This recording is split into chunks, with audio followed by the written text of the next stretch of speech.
what does it take to parent and disciple your kids well, especially when they're young? Same thing with self-care, without the proper planning and coordination and putting in effort, or even initially getting our baby routine ready, and then later on allowing my wife to go back into work.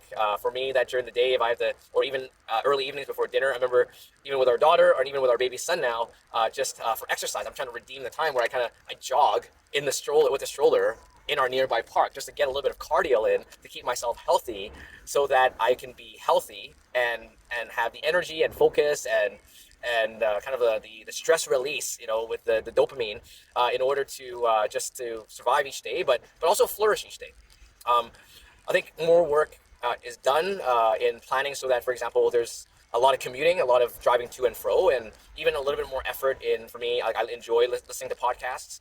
More recently, I've been listening to some of the older podcasts and interviews with Thomas Sowell, the economist, and just trying to wrap my mind around the issues in the world, especially the economy, and that I like getting educated. I find that meaningful, and I think planning that by doing like just, I guess, a little bit of just YouTube search, and then saving those on our playlist, so that in the car when I'm driving to and fro and there's like a lull in the day, and then sometimes there's traffic, I can redeem that time. So all these are examples where I know that this is what parents don't want to hear, that it takes more work to make work easier, but it is true. And I think the alternative is for families that, I guess, have a more chaotic home environment.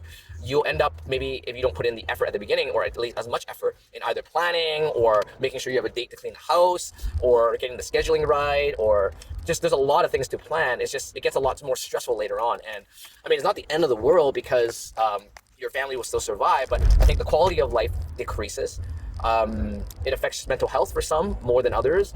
Certainly affects your children, it affects your mood, and when it affects your body and your mind, this is something I've been teaching my daughter, that our body and our brain and mind and our soul are connected. Like God made us a holistic being. When that happens, it actually affects your spirituality. Well, in fact, spirituality is not just one slice of your life, but it includes everything. So it includes whether you're aware of God throughout the day, or whether you can control your temper, or whether you can actually pray and have that peace of heart, steadiness of soul to even pray and talk to the Lord about some of these things. It affects all of it. So I think that's kind of why a lot of effort needs to be put in. And I know that some parents are discouraged.